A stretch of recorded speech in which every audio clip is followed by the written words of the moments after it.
Good morning, and welcome to Beam Therapeutics conference call. At this time, all participants are in a listen-only mode.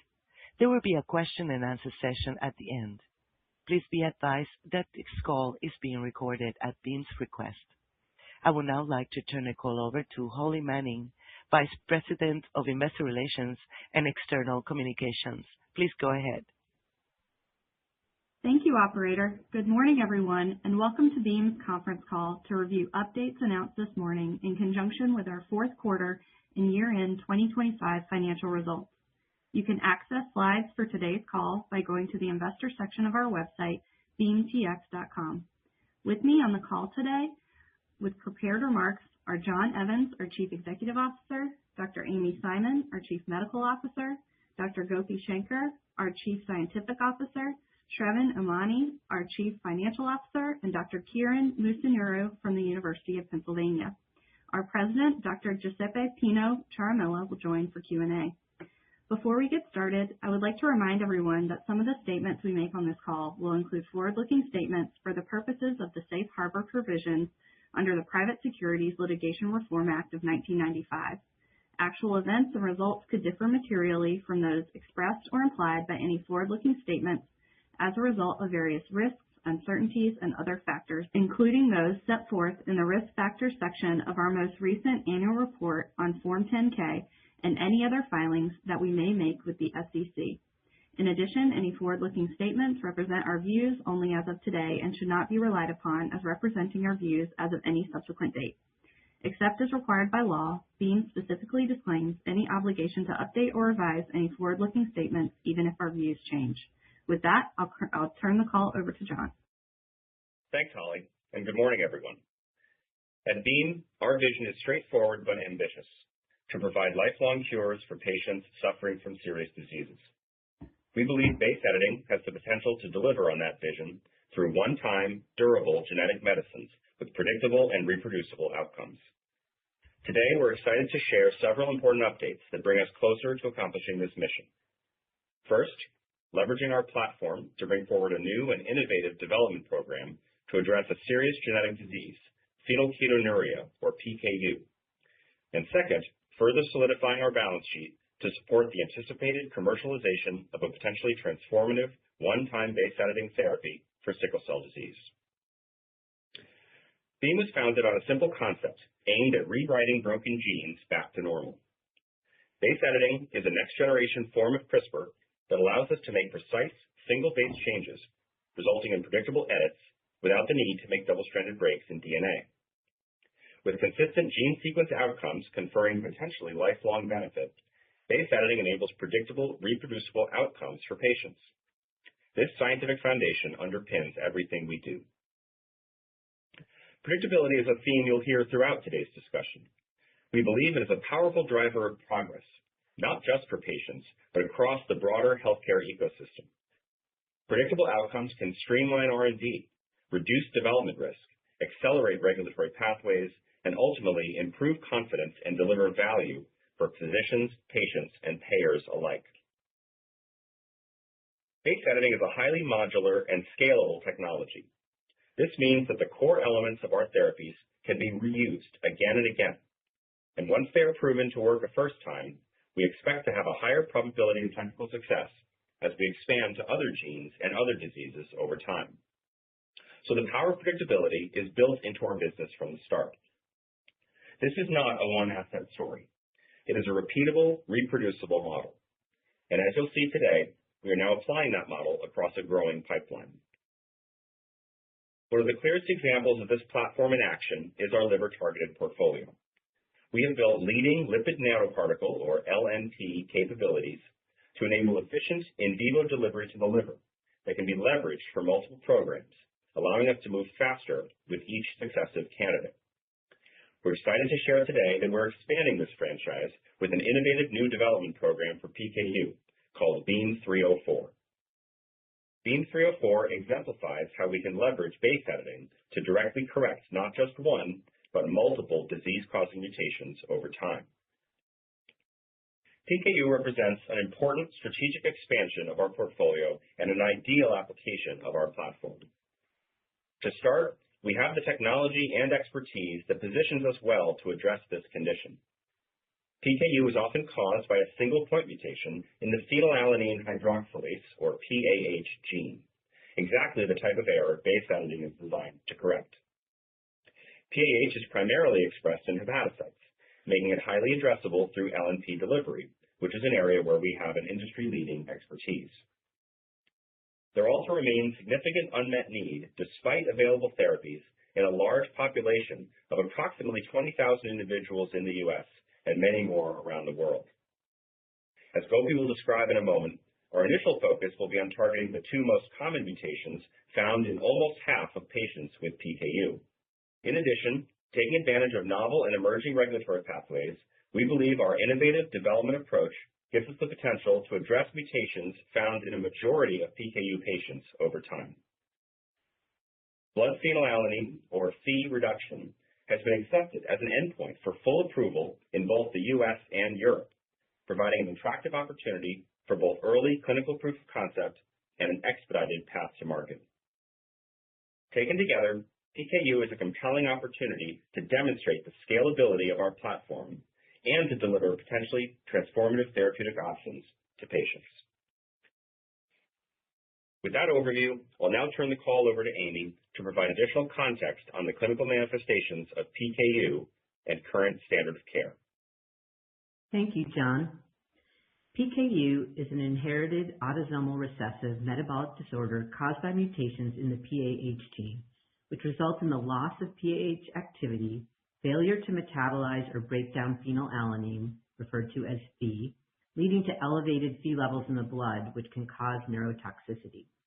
In the United States, PKU is typically identified at birth through the federally mandated newborn screening program, and genotyping of these patients is increasingly common as it can guide therapy.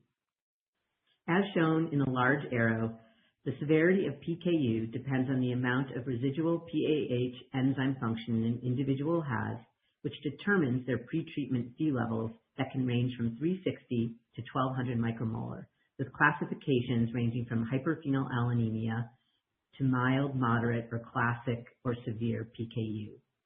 Guidelines in the United States recommend patients maintain Phe levels below 360 micromolar across their lifetime, but as I'll show on the next slide, many patients struggle with uncontrolled disease, particularly as they age. People living with PKU can face a significant impact on their health and quality of life, as very elevated Phe can have serious neurologic and cognitive consequences.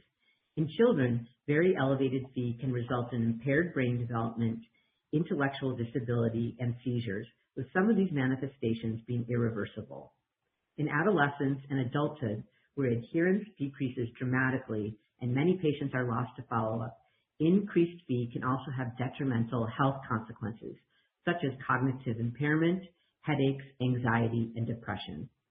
As you can see in the chart on the right, the majority of pediatric patients are within the recommended blood Phe levels of less than 360 micromolar, up until about the age of 12. But this percentage steadily decreases with age, and as adults, only about 25% of patients remain under control. For pregnant women, strict control prior to conception and during pregnancy is required to prevent maternal PKU syndrome, which can result in severe, irreversible fetal harm, such as microcephaly and congenital heart defects. There remains a significant unmet need for new treatment options to address PKU that offer better control of Phe levels and that are less burdensome to patients and their families. Phe exists in most foods, including meat, dairy, grains, vegetables, and fruits.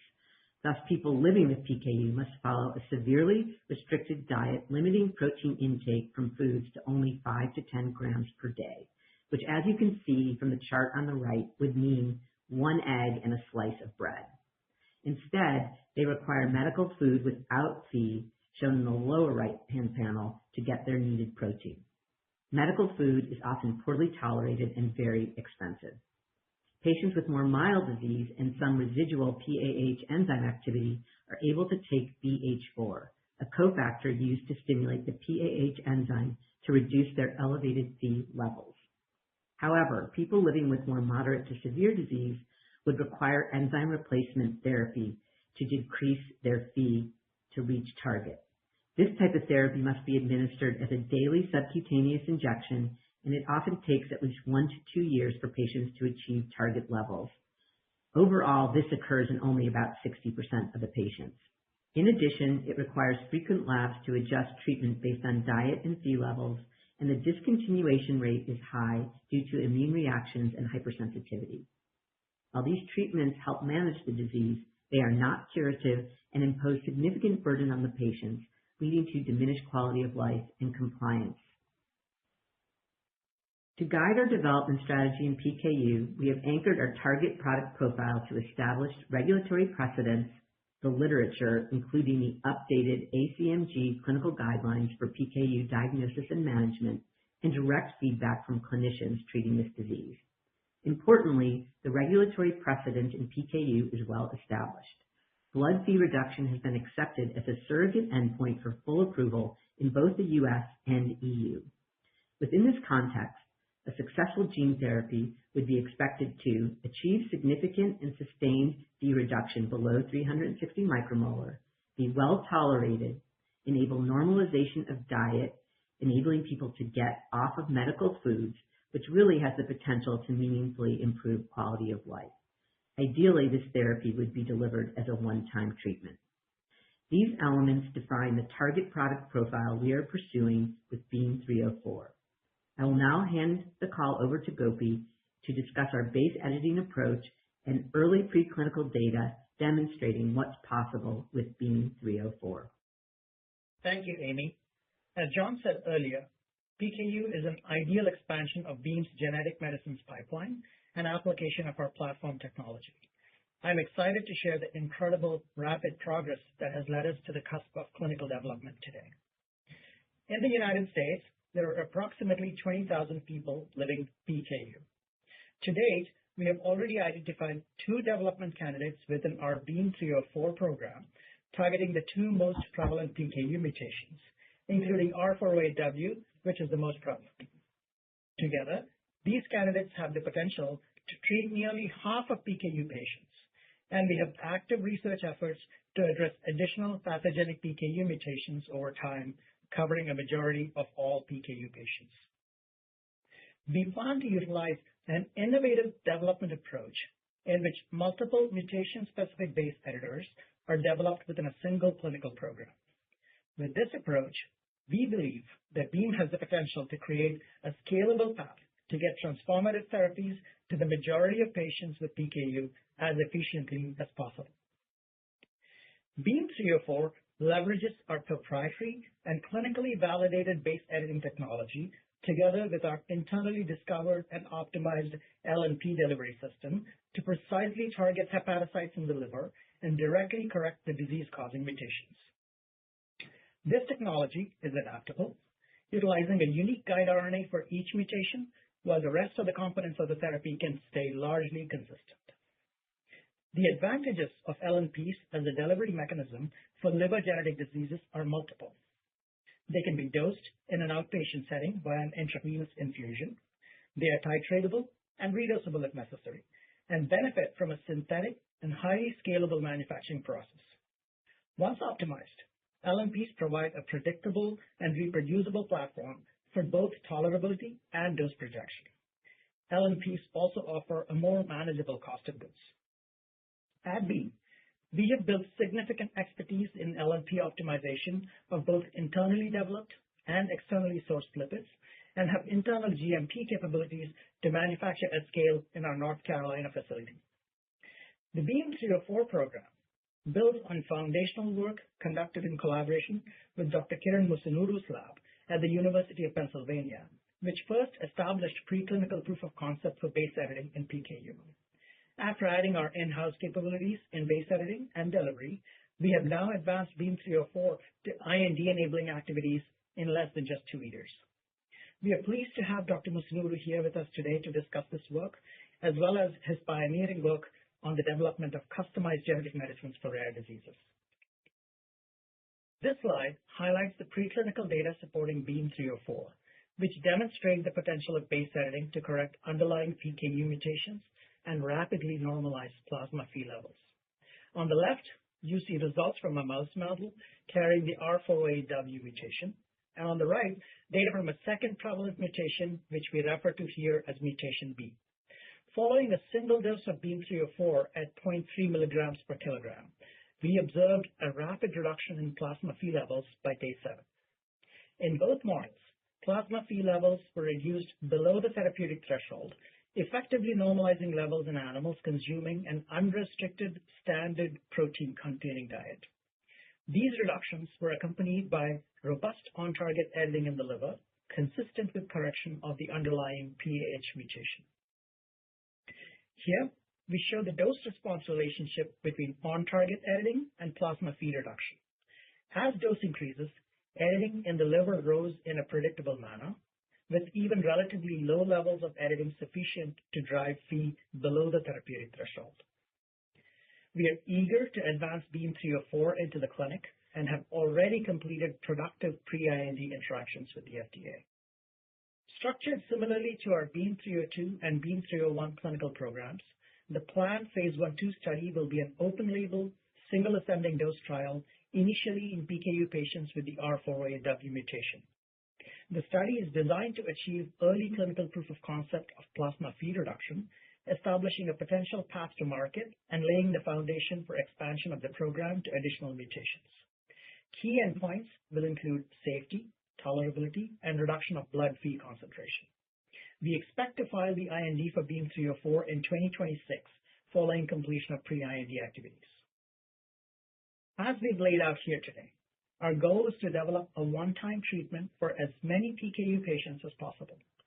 Our underlying technology, manufacturing process, clinical learnings, regulatory path, and commercial infrastructure for R408W will directly inform and support an efficient path forward for additional mutation-specific editors. In addition, our work in PKU builds upon our growing expertise in metabolic disease, along with our experience in GSD1A, and has the potential to enable continued expansion into other metabolic disorders. With that, I'd like to formally introduce Dr. Kiran Musunuru. Dr. Musunuru is a professor of cardiovascular medicine, genetics, and pediatrics at the Perelman School of Medicine at the University of Pennsylvania, and was recently appointed as the co-director of the Penn Orphan Disease Center. A practicing cardiologist and geneticist, his research focuses on genetics and genomics of cardiovascular and metabolic diseases, with a particular emphasis on developing gene editing therapies. Dr. Musunuru is widely recognized as a leader in applying CRISPR and other genome editing technologies to prevent and treat heart disease. He also played a central role in the development of the world's first personalized base editing therapy to treat an infant known as baby KJ, marking a landmark advance in precision medicine for ultra-rare genetic diseases. Over to you, Kiran. It's a real pleasure to have the chance to speak to you today.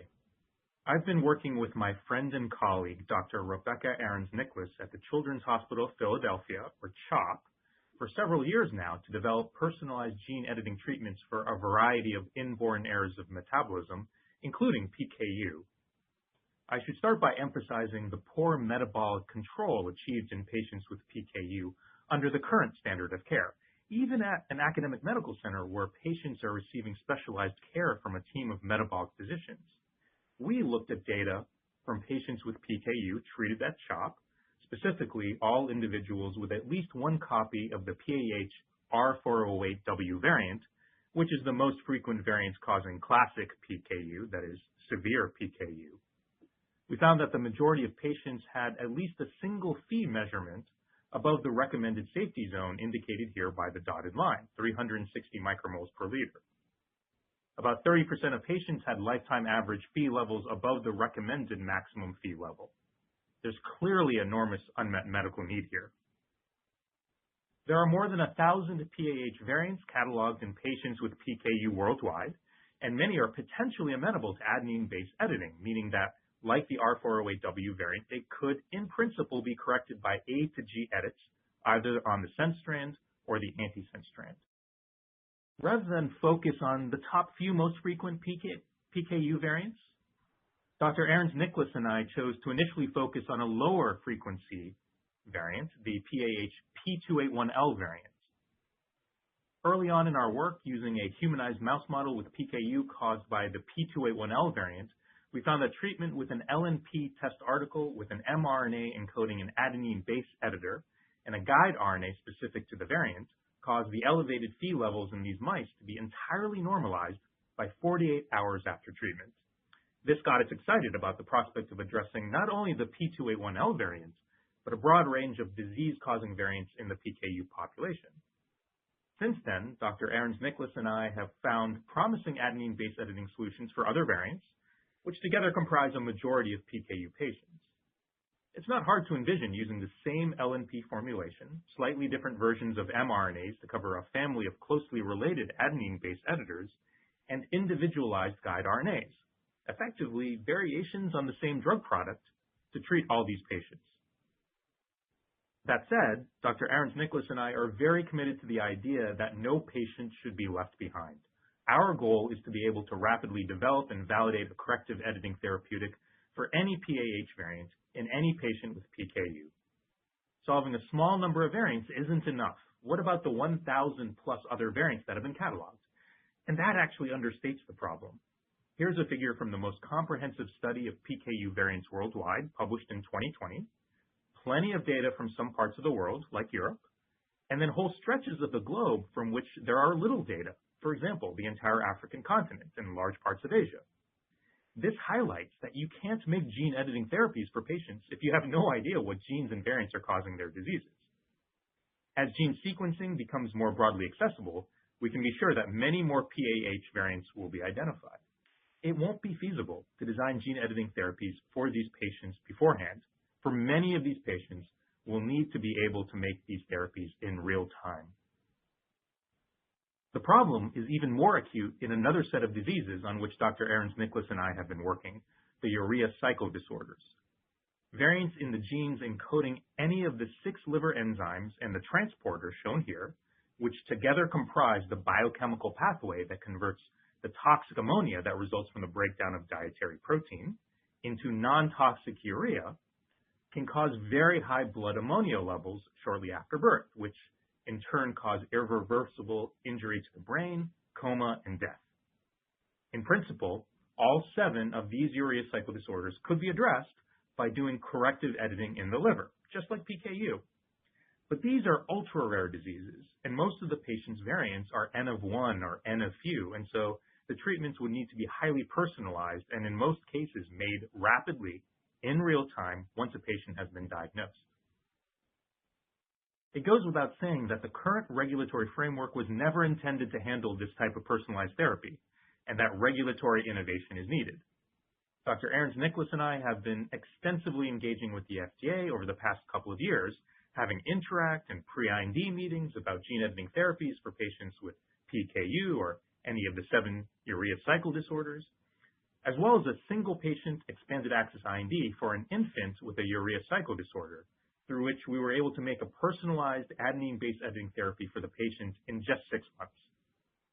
I'm not going to get into the details shown here, but instead give you the highlights over the next few slides. I should note that we've published some of our FDA interactions, the briefing books and written feedback, in the papers cited here in the American Journal of Human Genetics a few months ago, so that everyone has access to them. We first asked the FDA whether we could include multiple PAH variants in the same IND application, a single application, using the same LNP formulation, slightly different adenine base editors, and individualized guide RNAs. They were agreeable to this, opening the door to a so-called umbrella clinical trial. We then asked the FDA whether we could add new PAH variants to the umbrella clinical trial in real time, submitting rapid IND amendments that include only in vitro cellular on-target and off-target data with no animal data at all. And they were agreeable to this concept. And it lays the foundation for an eventual approval of a full therapeutic editing platform for PKU. Finally, we asked the FDA if we could bundle all 7 urea cycle disorders into a single clinical trial under a master protocol. There's a primary IND with a master protocol, and then gene-specific secondary INDs that heavily cross-reference the primary IND and to which new variants in any of the 7 genes can be added in real time. We think of this as an umbrella of umbrellas clinical trial. And our hope is that the FDA will be open to an accelerated approval with a relatively small number of subjects, either through the newly announced plausible mechanism pathway or another pathway. In all, we think this is a very positive development for the ultra-rare disease space and are excited to move forward with this kind of clinical trial for the urea cycle disorders with funding support from the NIH's Somatic Cell Genome Editing Program. Thank you, Dr. Musunuru. It's a pleasure having you here with us today. I'll now turn the call over to Shravan to discuss today's financial updates. Thanks, John. In addition to PKU, today we shared another important update that further strengthens our balance sheet and reaffirms our belief in the commercial potential of Risto-cel, our investigational autologous cell therapy with potential for best-in-class profile for the treatment of sickle cell disease. This morning, we announced a strategic financing agreement with Sixth Street that provides up to $500 million in long-term, non-dilutive capital to support the anticipated launch of Risto-cel. The facility includes $100 million funded at close, up to $300 million available upon the achievement of certain regulatory, clinical, and commercial milestones for Risto-cel, and an additional $100 million subject to mutual agreement during the 7-year term. Repayment of principal is due in early 2033. This structure strengthens our balance sheet while preserving flexibility and enhancing our ability to both commercialize Risto-cel as well as fund future growth and innovation across our pipeline. With this latest announcement, we have established a foundation of financial strength for sustainable growth. We ended 2025 with $1.25 billion in cash equivalents, and marketable securities. With the anticipated minimum draw of $200 million from the Sixth Street facility, we now expect our runway to extend into mid-2029. This supports Beam's pipeline execution through key anticipated milestones, including the launch of Risto-cel, the Beam 302 pivotal plan, and clinical proof of concept for Beam 304.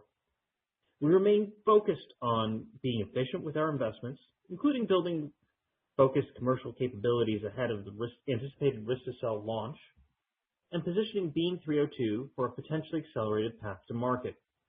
Finally, our pipeline is wholly owned and addresses significant markets. Combined with our platform-enabled approach, we believe this provides a clear path to long-term value creation and sustainable growth. I'll turn the call back to John for closing remarks. Thank you, Shravan. We believe our PKU program clearly illustrates the power of Beam's genetic medicines platform. By correcting the genetic cause of the disease, base editing is a potentially ideal one-time solution for patients with this severe disease. Further, we believe we'll be able to take advantage of the modularity of our platform to ultimately address additional mutations supported by emerging regulatory precedents. Like our other programs, Beam 304 is a precision medicine with potential for early proof of concept in the clinic and a predictable pathway to a large initial market poised for significant growth. As we look ahead to 2026, we believe Beam is well positioned to realize the power of predictability across our growing portfolio. For our lead programs, we are accelerating the paths to approval and look forward to providing updated phase 1/2 data and next steps for Beam 302 pivotal development in alpha-1 antitrypsin deficiency this quarter, followed by the anticipated submission of the Risto-cel BLA as early as year-end. In addition, we continue to advance and expand the pipeline. We expect to file the IND for Beam 304 for PKU, report initial Beam 301 data in GSD1A, complete the Beam 103 healthy volunteer study, and continue advancing our in vivo HSC editing efforts this year. As Shravan outlined, we are doing this from a position of increasing financial strength, with a strong cash balance and new long-term non-dilutive capital from Sixth Street to support Risto-cel. At Beam, everything we do is driven by our commitment to patients. The promise of base editing is not just scientific innovation, it is the potential to deliver one-time, life-changing therapies to patients in need. We are grateful to all of our partners, employees, investors, physicians, and above all, the patients who are participating in our clinical trials for making this work possible. Together, we are building a future where serious genetic diseases can be treated precisely at their source in a personalized and predictable manner to bring new options and new hope to patients with serious genetic diseases. Operator, please open the line for Q&A. And as a reminder, if you have a question, press star 11 on your telephone and wait for your name to be announced. To remove yourself, press star 11 again. One moment while we compile our Q&A roster. Our first question comes from Samantha Semenkow with Citi. Please proceed. Hi, good morning, and thanks very much for taking the question, and congratulations on all the progress. I just wanted to talk a little bit about the regulatory path forward and addressing multiple mutations. From a Beam-specific perspective, how should we think about, the opportunity and the timeline to moving beyond the R408W mutation into other mutations?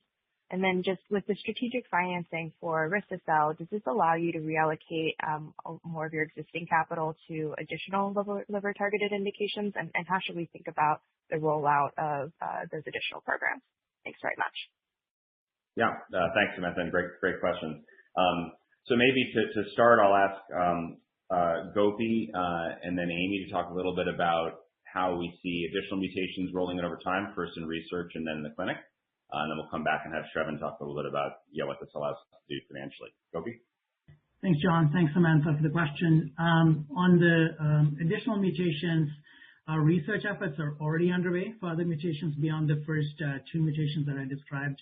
And we expect the timelines could be fast given that we are primarily changing the guide RNA. We believe this platform approach can act as a flywheel where we get faster and more efficient for each subsequent mutation. And based on our initial interactions with the FDA, we expect to be able to bring multiple mutations forward within one program. Also, just to add to what Gopi has said, I think as a first step, it's been very gratifying to work with the FDA, very collaborative in order to kind of get their feedback on this whole process. And I think our intention is to get proof of concept in PKU with the R408W mutation, and then we'll continue to work on adaptive trial designs to accelerate development in some of the other mutations that also impact patients with PKU. And this is Shrevin. I'll tackle the finance question. So I think we're really confident this financing gives us a lot of flexibility with the long-term non-dilutive capital to support the commercial launch and subsequent revenue generation for Risto-cel.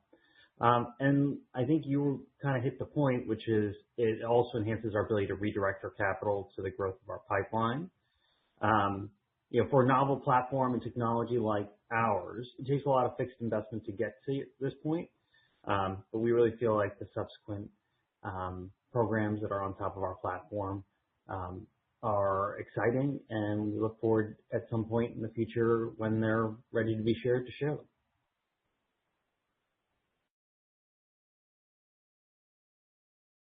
Samantha? Thanks very much. Appreciate the answer. Our next question comes from the line of Maury Raycroft with Jefferies. Please proceed.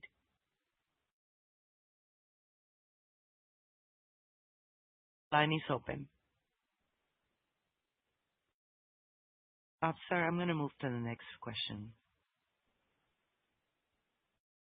It comes from the line of Eric Schmidt with Cantor. Please proceed. Thanks for all the updates. A couple questions on 304 as well. First, it sounded like Dr. Musunuru's lab may have been first at kind of reducing to practice base editing for some of these mutations. Is there some IP associated with either R408W or others that the company has access to? And then second, in terms of the predictability of the platform, that seems to be the theme today. Does 304 use the same ionizable lipid or even same or similar lipid nanoparticle? What can you say about the delivery there relative to, say, 302 or 301? Thank you. Yeah, great questions. I can handle those too. So, so I think we will have access to all of the IP that we need here. Certainly, there is a lot of pioneering work from Kieran's lab to point the way in this indication. Obviously, a lot of work has happened at Beam in the last few years, as Gopi said, to then make these industrial and leverage all of the platform capabilities that we have as well.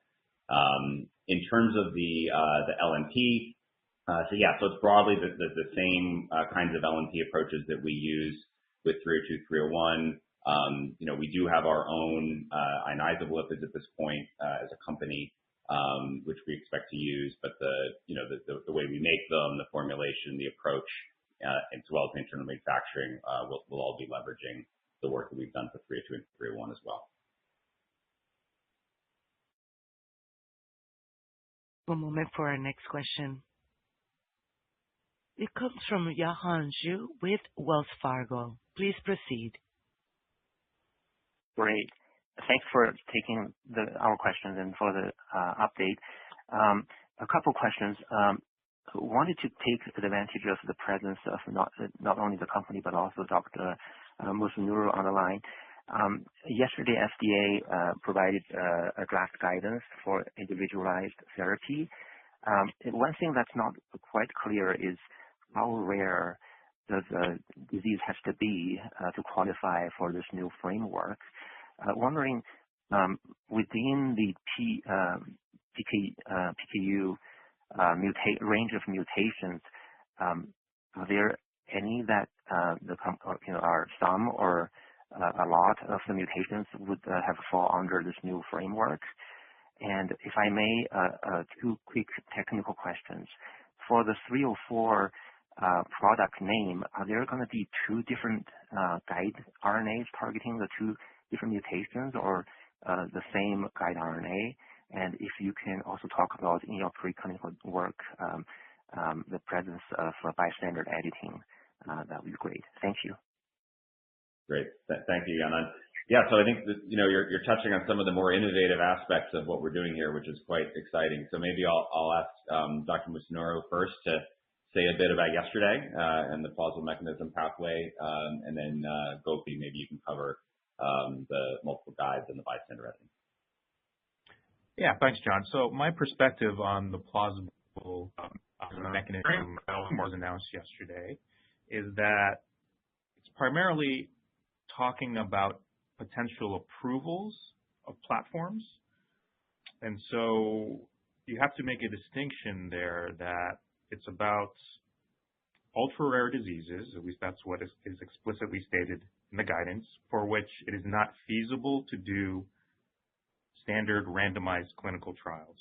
And there are a bunch of conditions that are set there as to what particular types of diseases might qualify under the plausible mechanism framework.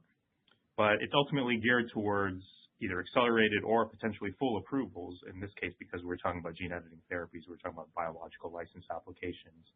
It's not necessarily prescriptive about clinical trial designs per se.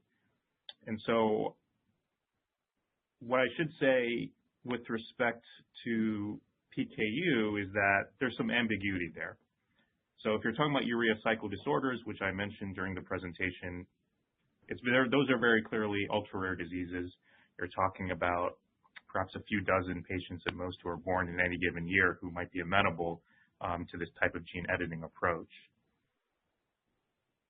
What's less clear is with a disease like PKU, where there's a wide spectrum of mutations. There are relatively frequent mutations where potentially you could contemplate doing a standard randomized control trial, but then if you go to the other end of the spectrum, there are N of 1 and a few type scenarios that would be individually considered ultra rare. And so I don't think it's clear. I'm not sure the FDA necessarily has thought about this so much. Dr. Hogue, the acting CDER director yesterday during the press conference, when asked about this very issue, demurred to some extent and said that the agency doesn't want to be prescriptive, at least at this point, as to what distinguishes ultra rare from rare. She expressed openness to the idea that it doesn't necessarily need to be an ultra rare context in order for the plausible mechanism framework to apply.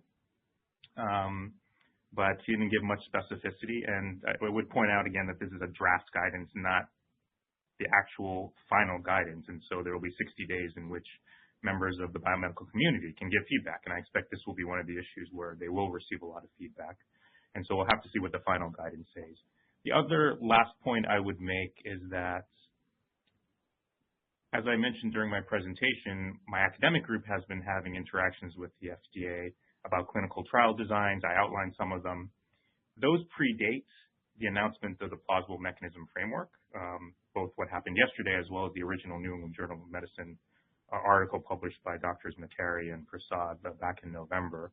And so those clinical trial designs where one can include multiple variants in the same IND under a single umbrella clinical trial, those are relevant regardless of whether the disease itself would qualify for the plausible mechanism framework or not.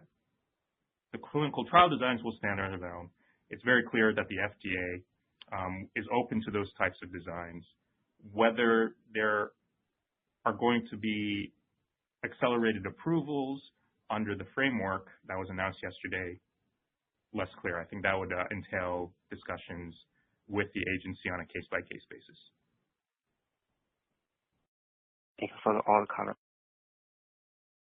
Thank you. Our next question is from Corey. I just wanted to add one. One moment. I think we wanted Gopi to answer the second half of Yanan's question. Gopi, over to you. Yeah, thanks for the question. So the two mutations that I described today, the guide RNAs are unique. And in general, for this program, we expect to be developing mutation-specific guide RNAs and editors so that guide RNA will be unique for each mutation, but they'll all be part of a single clinical program. That's how we intend to carry this forward. And on the bystander profile, even though we didn't disclose details today, we feel confident about the on-target editing and the benefit risk profile. And Amy, did you want to add something to Kieran's discussion? I would just indicate that we've had also very good meetings with the FDA, and they're supportive of this platform approach where multiple variants could be treated under one single program or one type of IND.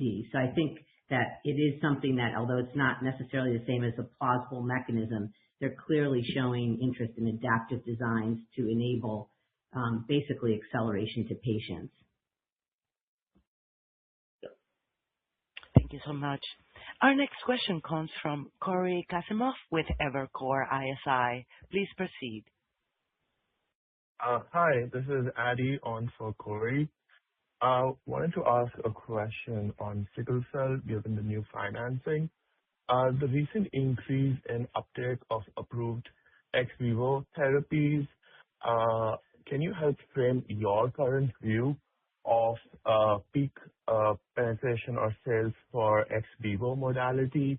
And specifically, what market share assumptions do you currently expect for risto-cel, assuming its differentiated profile continues to hold? Thank you. Yeah, thank you. So maybe I'll have Pino talk a little bit here about our view for risto-cel. Of course, we wouldn't be giving market share or other specifics like that at this stage, but I think we have been watching obviously the market evolve and have a lot of perspective on that. So maybe Pino, do you want to talk a little bit about how the market's coming along and what we think risto-cel? Yes, thank you, John.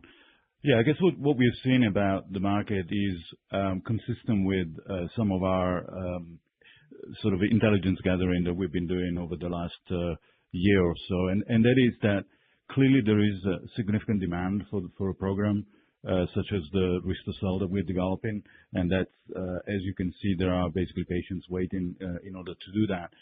Also, other aspects of the market are very positive, like for instance, to our knowledge, nobody has been refused the payment despite the fact that these treatments are north of $2 million.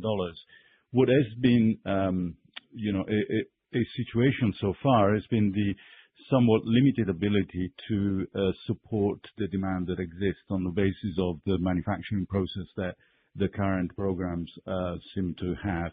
And in particular, what we have seen is that many patients have had to go through several rounds of mobilization before they're actually being dosed. And so that causes also limitation on the overall capacity of the system, as well as not making the money essentially on behalf of this company. We have really from the get-go optimized our manufacturing process very strongly so that you can see our median mobilization cycle is only one. And that's also likely helped by the fact that we don't make double-stranded break. So we do believe that we have a very competitive product and that it will hopefully help to satisfy the significant demand that exists for these products. One moment for our next question. It comes from the line of Whitney Yem with Canaccord Genuity. Please proceed. Hi, guys. Thank you for taking our question. This is Angela on for Whitney.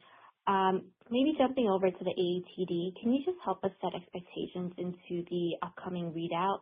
How should we all be thinking about what is good in terms of AAT levels from the 75 and the 60 milligrams double dose? And then for the pivotal, I guess, how confident are you that we'll have what we need with the next data update to pick a dose and move forward into the pivotal? Yeah, great. So I'll handle that one. So we're obviously on track to give that update. I think we've shared prior. There will be pretty comprehensive set of data there. So as a reminder for that trial in Alpha 1, so with 302, we're dosing additional 60 milligram patients. Just given the strength of the data we showed last year. And then continue to explore dose and schedule, looking at 75 milligram dose and a 2 times 60. So we'll put all of that together. And as a reminder, what we're looking to see there is, is there any evidence of increases in Alpha 1, versus, how close are we to saturation editing the liver already? So that will be sort of part one. We'll also be looking at patients with, this is all sort of part A with lung. We'll be looking at patients in part B who have the sicker livers. We're trying to see if there is, similar efficacy and safety as in part A. And then depending on what we see there, there's some things we can think about. We'll also be, of course, showing durability. So we'll have a significant amount of time now with the patients who are in the update from last year out 12 plus months, and then a range of follow-ups from there. So I think in terms of your second question, I think we've said before, we do expect to have sufficient insight over the course of the beginning part of this year to finalize dose and schedule and anything else that needs to go into the protocol. I expect that the data set will be, hopefully helpful there, and we will have it or we'll be able to have it soon. But it's not rate limiting at this point. We're already operationalizing the accelerated approval cohort, and that can just take in the input from the rest of the part, the phase 1/2. So that is very much on track for getting started. Our next question comes from the line of Brian Cheng with JP Morgan. Please proceed. Hey guys, thanks for taking our question this morning. First, just on responses in PKU, do you have a sense of how well these R408W carriers behave and respond to current options like Kuvan, Sephience, or Palynziq in the real world? And any thoughts on their uniformity in terms of response to a base editing approach?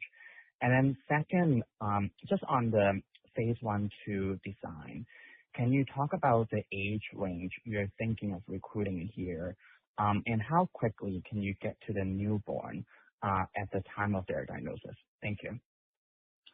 Yeah, great question. So yeah, as a reminder, the mutations we're going after are really in the classic kind of severe PKU part of the market. So maybe Amy, if you could speak a little bit to for those patients, responsiveness to current therapies, and then a little bit of how we think about getting to different age ranges over the course of the trial.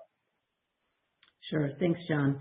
So it turns out that the first mutation, the R408W, is called classic or more severe because the amount of PAH enzyme activity is really almost zero. And so from that perspective, these patients would not respond to things like BH4 or cofactors that you mentioned, because that requires some residual enzyme activity in order to have any types of utility. And so typically that would be for more mild or moderate cases and not necessarily for this R408W. There is, as we mentioned, the enzyme replacement therapies, but these are quite cumbersome And even then, only about 60% of patients after a couple of years of therapy can even get to the target below 360 micromolar. So even in those patients with this cumbersome therapy, we're still not addressing and getting people to have full diet liberalization with the therapies that are available. As far as the pediatric population and getting into those patient populations, I think the FDA is shown signs of being very collaborative. And typically when we do go into these patient populations, we will stage gate it a little bit and, typically start either at 18 and above, or for example, sometimes you can get an indication directly to go to 12 and above. And then once you get some data, then working with the regulators to then be able to open up cohorts that are younger and younger. And some of this also can be done with some, obviously, PK/PD modeling and other kind of things to kind of figure out dosing, et cetera. But we are very confident that we will be able to get to the patient population that frankly would benefit tremendously from this, because those are the patients who, are having brain growth and development, and it's critically important that they have their target levels less than 360, even though we have increasing evidence that adults and others should be treated for a lifetime with the goal of being under 360, given impacts on cognitive and executive function. Got it. Thank you so much. That was very helpful. Thank you. Our next question comes from Luca Issi with RBC Capital Markets. Please proceed. Oh, hi. Thanks, team. Thanks so much for taking our question, and congrats on the progress. This is Kathy on for Luca. A quick one on A1AT. Appreciate that you are DNA editing and some of your competitors is RNA. But what is your read on GSK returning the rights on A1AT? And also maybe a longer question for A1AT's pivotal. Has the FDA discussed with you their minimum requirements for representative U.S. enrollments? Correct me if this is not right, please. We see on ClinicalTrials.gov that the phase 1/2 are ex-U.S. Would this mean that your pivotals NL50 will have to be mostly from the U.S. if the agency does require majority of patients in the approval package to be U.S. patients? Any comment there is much appreciated. Thank you. Yeah, thanks. I can handle some of those. So the first question on RNA editing, I mean, wouldn't want to comment on another company situation. I think you just have to ask them. I think our belief remains that all things equal, having a one and done for alpha one is going to be a preferable target product profile if we can achieve it, which we believe we can. And then obviously just doing head-to-head on the different data sets that have currently been disclosed, we continue to believe that BEAM-302 has shown the best-in-class data in terms of alpha-1 levels, as well as the composition of those levels as well between M and D production. So in terms of U.S. ratio, I think it's probably premature to talk about that. I think we are we obviously have an open IND. We will be active in the U.S. That'll be a big part of the entire trial going forward, along with the ex-U.S. regions that we're in. So we'll certainly be keeping an eye on that and make sure that anything we need for U.S. approval will be satisfied, which I'm sure it will. Thanks so much. Our next question comes from the line of Sami Corwin with William Blair. Please proceed. Good morning. Thanks for taking my question. Congrats on the progress. I was curious for the clinical development in PKU, if it'll be required that patients have 2 copies of the same mutation, and if not, how that could impact the range of benefit observed. Yeah, great question. Maybe, Gopi, do you want to talk a little bit about the preclinical work we've done on that subject? And then, Amy, if you want to expand on that, you're welcome to. Yeah, thanks for that question. As you saw in the dose response data, it showed the level of correction that is required in order to reduce Phe levels below the therapeutic threshold is relatively modest, and that is, 1 copy of PAH gene corrected is sufficient.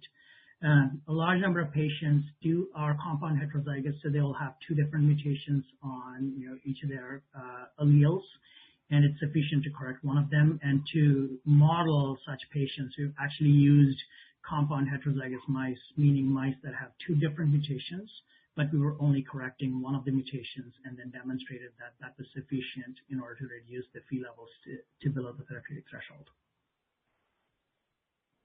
Great, thank you. Thank you. One moment for our next question. We have Maury Raycroft with Jefferies. Your line is open.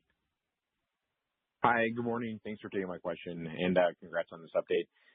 Maybe just a quick one. For the in vitro data that you have for the different variants, can you just provide more specifics on how much of that you already have? And I don't know if there's any more practicalities you can comment on for how new variants are going to be added into this phase 1/2 study and how the phase 1/2 is going to work from like a dosing standpoint to adding these new variants.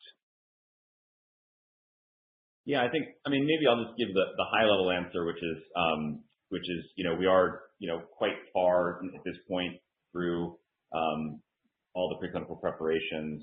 We've already had interactions with the FDA, which have been supportive of this approach, which has been very encouraging. And I think, as you've seen, we've guided to IND filing this year, so clearly we're in the final steps here. And then, I think the other piece about bringing more mutations in over time, I think, we obviously are going to start with 2, but there is an understanding that we can then append additional mutations into the same IND over time. That's basically the framework that has been put forward here. And so as the research team, brings them along, we can then adaptively put that forward. Some of the nuances of exactly how we manage the trial over time and mix these different populations together on our approval pathways, obviously, some of the work that Amy and her team will do in consultation with the FDA, and that's where, we're going to continue to sort of pioneer this. But we feel quite confident, especially with the well-precedented endpoints in this disease, that we will be able to do that. Got it. And for dosing, is there anything from the AATD study that just kind of informs where you can start out with dosing here? Yeah. Either Gopi or Amy, you want to talk about sort of initial dose selection and escalation?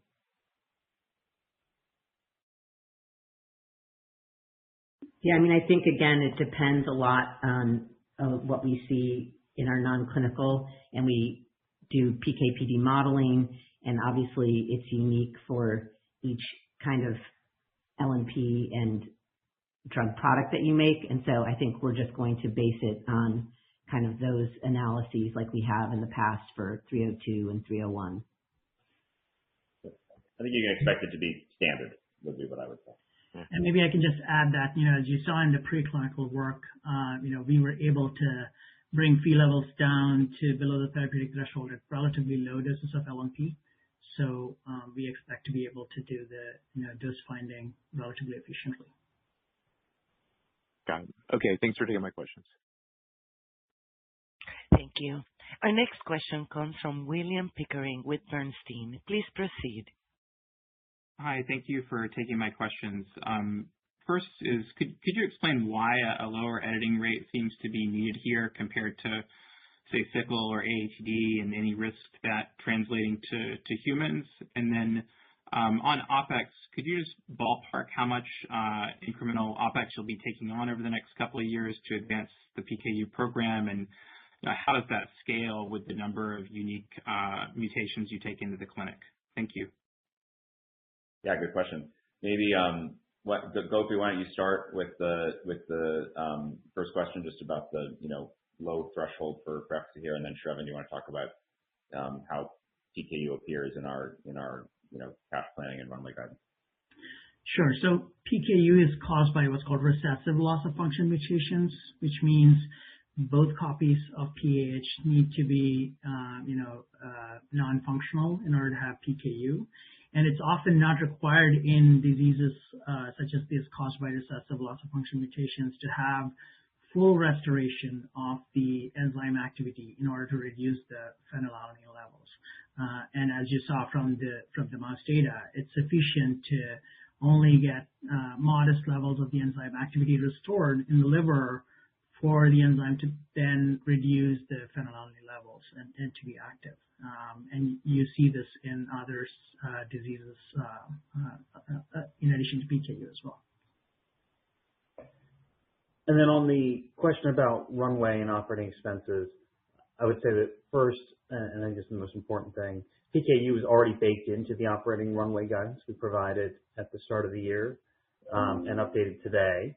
And that we're just at this point in time probably not going to disclose the level of detail around costs by program as it's kind of balanced across the entire portfolio. And I think I mentioned already, as a platform company, we've got a lot of fixed investment, but as we evolve as an organization, start to see some of the benefit as of taking advantage of that platform as subsequent programs come online.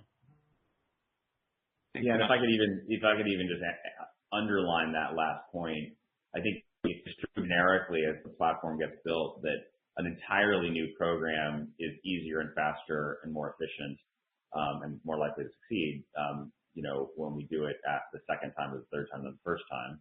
And I think we're already experiencing that to a degree with PKU being 304 coming after 302 and 301. Adding additional mutations within the same program is even more efficient, right? I mean, the flywheel now is simply an additional guide RNA, some minimal testing, and then you're off to the races.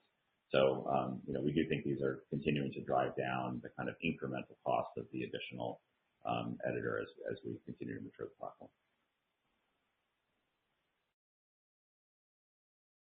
One moment for our next question. That comes from the line of Alex Stranahan with Bank of America. Please proceed. For taking our questions, just a couple from me. Maybe just to follow up on the plausible mechanism pathway. I know ultra-rare was mentioned. Curious if you have any thoughts on the FDA comments on plausible mechanisms specifically related to AATD. They seem consistent with the biomarker-driven path you're pursuing, but any additional thoughts relating to the applicability to AATD would be great. And then just given the increased attention on vector safety in the liver, could you maybe talk a bit more about your LNP for the PKU program? Any structural modifications you're making here, specifically thinking for optimizing safety and specificity? Thank you. Sure.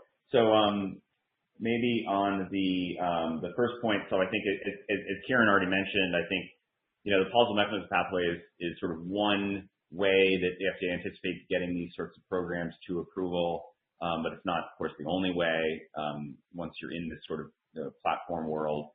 I think with Alpha-1, we can say that we think we're taking a frankly more traditional path, which is an accelerated approval pathway. Assessing the root cause of the disease, followed presumably by some kind of confirmatory experiment. So we don't need an innovative new pathway for that. That's pretty traditional. That said, obviously it shows that what we're doing in Alpha-1 is broadly aligned, I think, with the kinds of programs working on the kind of root cause of disease that the FDA is clearly leaning in on. And then lipid nanoparticle, I think broadly, I think we think that LNPs are the best available option for the liver in terms of getting there. We think we've got a lot of expertise in that area. And I think as I mentioned before, we're building on that clearly with the 304 IND, and look forward to updating you over time. Thank you. Our next question comes from the line of Michael Yee with UBS. Please proceed. Good morning, guys. Thanks so much. This is Matt on for Mike Yee. Maybe one of the next-gen sickle cell program. It seems like in vivo has maybe leapfrogged ESCAPE in terms of priority. Could you just speak to what goes into choosing the right next-gen program for sickle cell, and what gives you confidence in the in vivo program and the HSC targeting that you might use there? Just anything you can say there would be great. Thanks. Sure. Pino, do you want to maybe just talk a bit about our prioritization of in vivo and prospects there. Yeah, definitely. So the consideration here is the fact that with LNP, of course, we can deliver a product much more easily than an ex vivo approach, and therefore it would provide support for a larger number of patients if the efficacy, obviously, were proven to be, equal or certainly manageable from a disease point of view. I think the important aspects of and because we're making progress, frankly, in preclinical studies, would suggest that can also move relatively quickly in clinical studies, and therefore that's what is guiding us to making that choice. We also have opportunities, obviously, to further enhance the engraftment rate, if you will, of an LNP with the use of our ESCAPE-like technology as well. So I think that gives us the confidence at this stage to move that program as quickly as possible, and obviously we're doing everything we can to move it at speed. Thank you. One moment for our next question. And it's from the line of Patrick Trucchio with H.C. Wainwright. Please proceed. Hi, Luis here. Thank you for squeezing in our question. For the go or no-go decision for 103 in healthy volunteers, how are you thinking about that? And comparing to the in vivo editing in HSCs, how are the editing efficiencies compared? Thank you. Sure. Pino, do you want to talk a little bit I think you just sort of were talking about this, about the role of ESCAPE, obviously broadly, but also then within the in vivo context. Yeah, also the initial question was not clear, but I heard healthy volunteers. So yeah, 103. Yeah, 103. So what we're doing with the healthy volunteers, basically we are dosing just the antibody component of the ESCAPE technology. This is the anti-CD117 antibody. And what we're doing there is, in addition to obviously confirm the safety of that antibody, we're also developing a PK/PD model that would guide us the dosing in the context of the sickle cell patients that we plan to test in subsequent studies. We do not have any editing in that particular healthy volunteer study. And the other thing to confirm is that, by having the additional edit that essentially protects the edited cells from the binding of their antibody, it gives us the opportunity for edited cells to basically survive over the unedited cells, even in the context of an in vivo delivered technology.